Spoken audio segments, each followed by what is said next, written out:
Salve a tutti e ben ritrovati. Siamo giunti quindi alla seconda puntata relativa all'argomento del cronografo. Essendo quello della cronografia un argomento molto complesso, come anticipato nella puntata scorsa, sarà suddiviso in diverse parti. Allora, l'altra volta abbiamo visto le funzionalità base della cronografia, quindi componenti principali di una cronografia con innesto orizzontale, e poi abbiamo anche analizzato le tre funzioni, quella di start, di stop e di reset. Dunque oggi andremo avanti sempre nella trattazione della cronografia con innesto laterale o orizzontale, stessa cosa, e andando a sviscerare l'argomento in maniera ancora più dettagliata, in modo da approfondirlo, vedere un po' tutti gli aspetti di questo tipo di innesto di cronografia. E inoltre andremo anche a vedere quello che è il cronografo a due contatori, ovvero con il sommatore dei minuti cronografici. Anzi, direi di partire da questo secondo aspetto. Quindi andiamo a vedere prima il contatore dei minuti cronografici. Riprendiamo da dove ci eravamo lasciati dunque e vediamo qui i nostri tre attori principali: ruota conduttrice, ruota oziosa e la ruota dei secondi centrali cronografici. Poi abbiamo visto il sistema di start e stop della cronografia e poi anche come agisce il martello azzeratore per il reset. Ora parleremo del cronografo a due contatori, ovvero cronografo con un contatore dei secondi continui ed un contatore detto anche sommatore dei minuti cronografici o contaminuti. Normalmente tale contatore è scandito a 30 minuti, talvolta meno comunemente a 45 minuti, e questi ultimi erano nati per cronometrare le partite di calcio. Il motivo per cui il sommatore non sia scandito a 60 minuti è per una questione di leggibilità, in quanto 60 attacchi riportati su un diametro così piccolo risulterebbero illeggibili.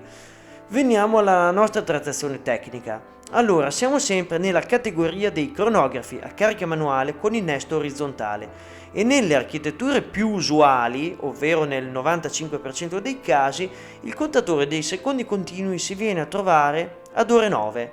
Infatti sappiamo ormai che è in corrispondenza della ruota conduttrice. Il contatore minuti si troverà invece diametralmente opposto, pertanto ad ore 3, ovvero proprio qui. E questa è la ruota del sommatore minuti cronografici, molto simile a quella dei secondi centrali cronografici.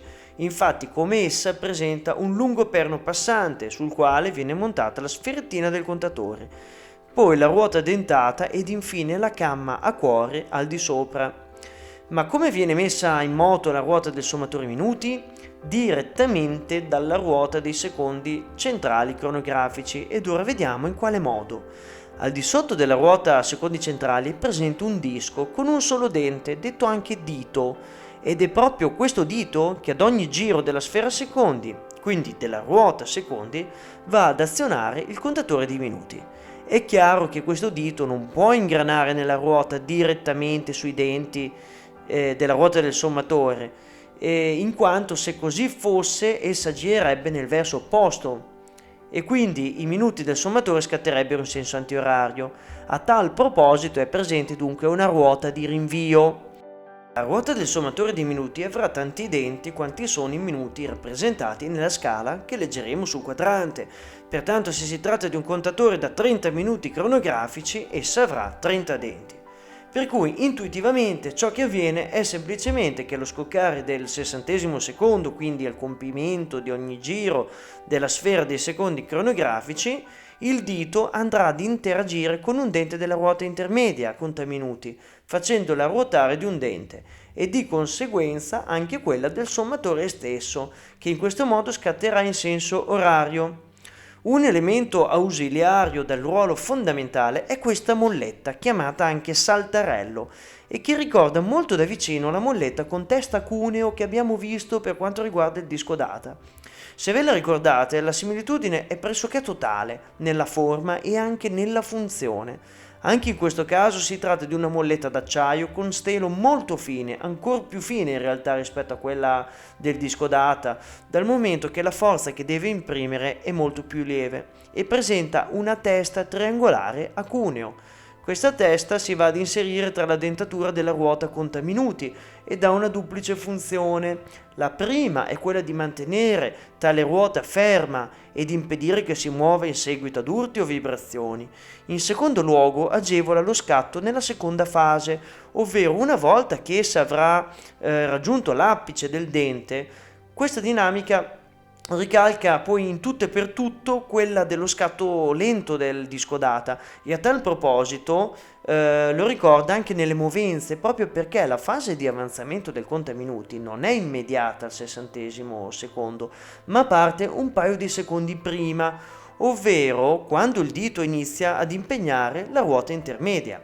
Proprio per questo motivo il sistema di contaminuti in questione viene definito semi-istantaneo, in contrapposizione con quello istantaneo che è paragonabile allo scatto rapido della data, ma di cui ora non parleremo in quanto è molto più complicato e ben poco diffuso se non in alta orologeria.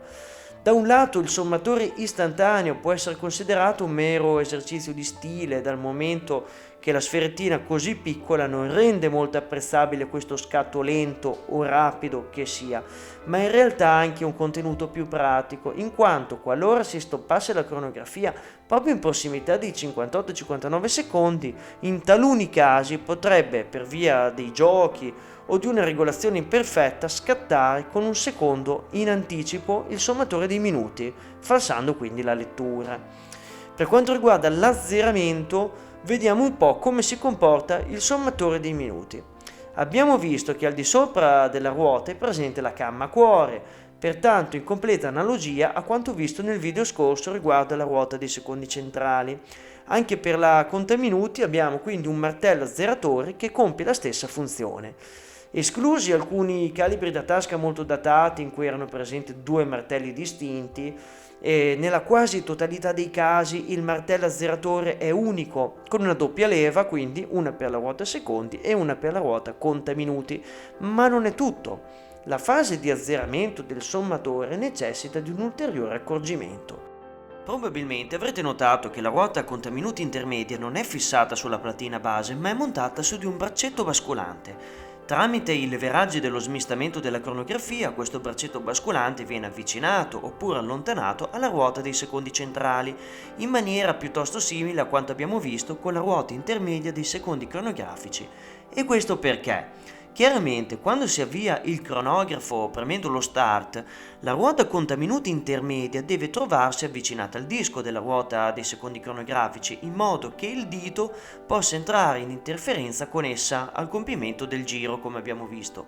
Però se si dovesse effettuare un reset con il profilo della ruota intermedia in interferenza al dito, si avrebbe un impuntamento con conseguenti danni. È necessario quindi che il braccetto basculante allontani la ruota intermedia per scongiurare questo inconveniente. Su alcuni calibri l'allontanamento avviene già nella fase dello stop della cronografia, mentre in altri casi, come nel calibro in questione, viene allontanato soltanto subito prima della fase di reset. Quindi, come possiamo vedere, azionando il pulsante per l'azzeramento, il braccetto basculante si alza per mantenere il dente libero in fase di reset. Ed ora abbiamo visto il cronografo con sommatore dei minuti.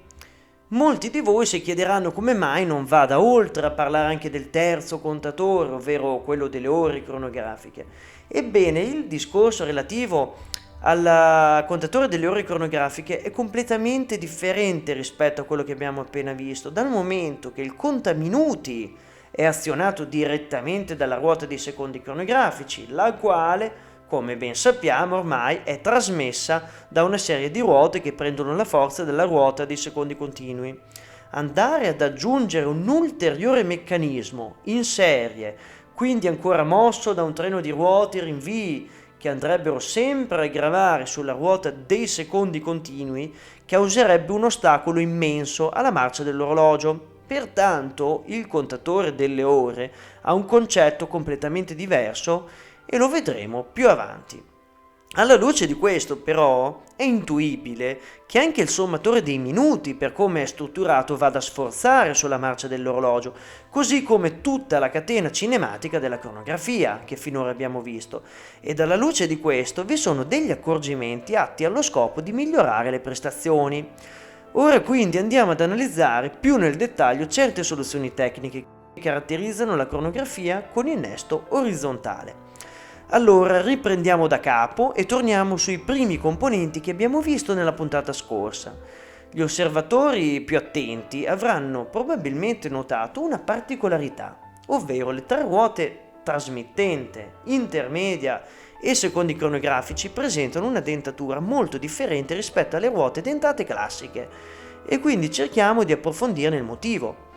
Io cercherò di raccontarvelo nella maniera più lineare possibile senza appesantire troppo la trattazione con nozioni ingegneristiche.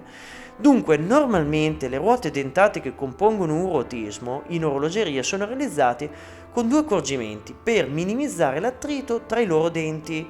Per prima cosa, i denti stessi sono realizzati con un profilo epicicloidale, come vedete in questo disegno, ed in secondo luogo sono montate con un gioco che prende il nome di gioco circonferenziale.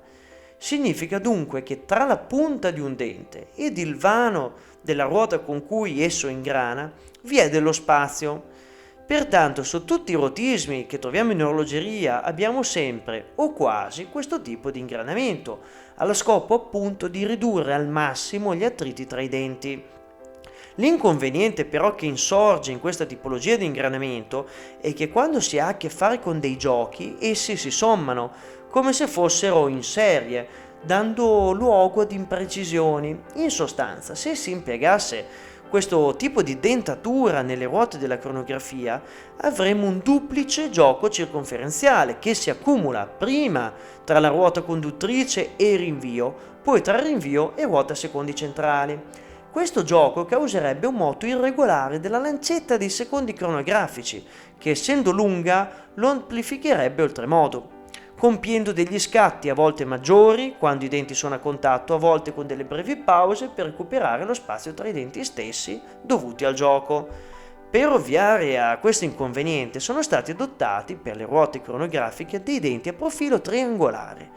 Il profilo triangolare può lavorare anche senza gioco e quindi la marcia risulta molto più fluida e priva di irregolarità nel moto della sfera dei secondi.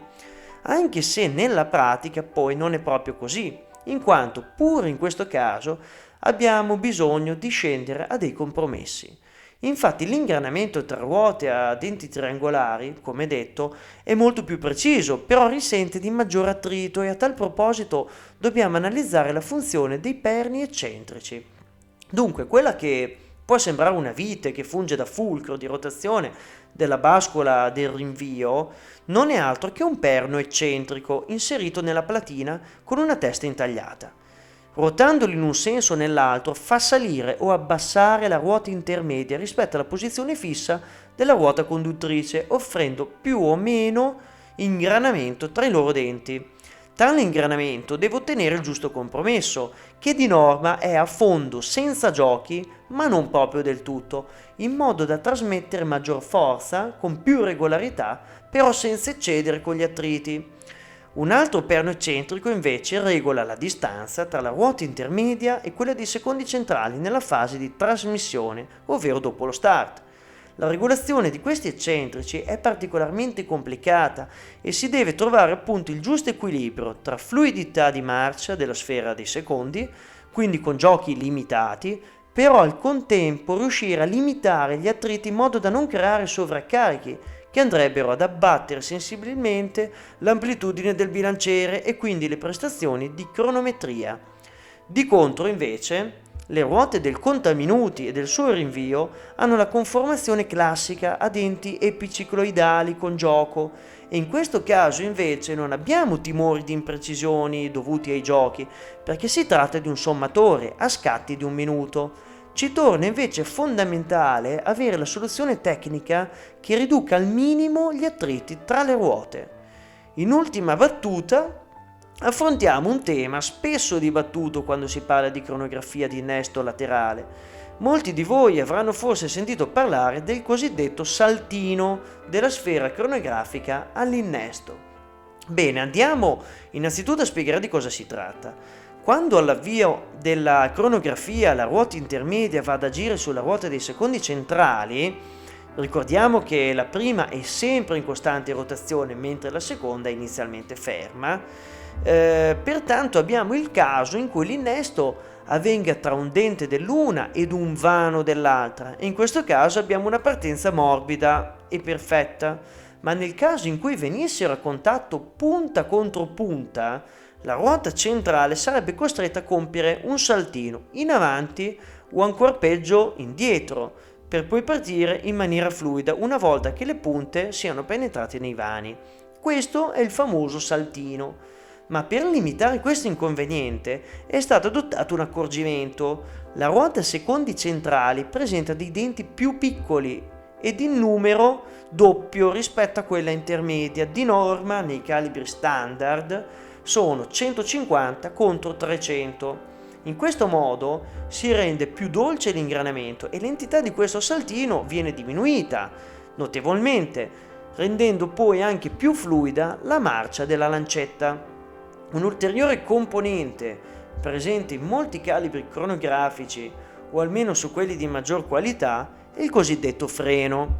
Dunque, al momento dell'arresto della cronografia, la ruota secondi centrali si trova libera da ingranamenti, per cui ci potrebbe essere anche il rischio che essa si possa muovere in seguito ad un urto o a vibrazioni e conseguentemente sballare la lettura della sfera dei secondi. Ad impedire ciò vi è una levetta che va a toccare i denti della ruota di centro, impedendole di muoversi. La leva freno quindi agisce nel momento dello stop, mentre appena prima del reset, quindi all'azione del martello, chiaramente si allontana in modo da permettere l'azzeramento. I cronografi più datati, come questo calibro Valjoux 23, avevano il freno costituito da una leva metallica, però insorgeva un inconveniente, in quanto alla lunga, con start e stop ripetuti, esso poteva andare a consumare le punte dei denti della ruota dei secondi. Nei calibri più recenti, per esempio sul calibro Omega 861, è stato sostituito con un componente in Teflon per ovviare questo problema. Pertanto in questo caso il denigrato uso di componenti in plastica non è un elemento di risparmio ma una scelta tecnica funzionale. Come abbiamo potuto vedere, la cronografia ad innesto orizzontale è un meccanismo piuttosto complesso e vive di raffinate e precise regolazioni, allo scopo di mantenere il giusto equilibrio tra la regolarità di marcia, quindi senza un sovraccarico enorme di attriti che andrebbero ad inficiare sulla precisione, ma al tempo stesso deve avere anche la forza necessaria e sufficiente per mettere in moto tutti gli organi, la sfera dei secondi e le ruote del contaminuti. È sempre da tenere presente che anche tutte le indicazioni che vi ho dato, le regolazioni e quant'altro, sono sempre di tipo ideale. Spesso ci si scontra con la realtà, problemi di attriti imprevisti, parti usurate, e quindi vanno sempre valutati caso per caso, specie quando si mette le mani sui calibri molto datati. E rieccoci qua. Dunque, avete visto quali sono gli organi che compongono la cronografia, gli organi in movimento, e quindi vi rendete anche conto, nel momento in cui la cronografia è attiva, innestata, quale sia tutto il gioco di ruotismi che viene messo in moto, sempre prendendo forza dal movimento centrale. E dunque tante volte si sente dire, si sente chiedere se sia il caso di mantenere sempre la cronografia attiva, oppure vada centellinata, oppure vada usata il meno possibile. Bene, dopo aver visto questo video, innanzitutto credo che possiate anche darvi un po' da soli la risposta.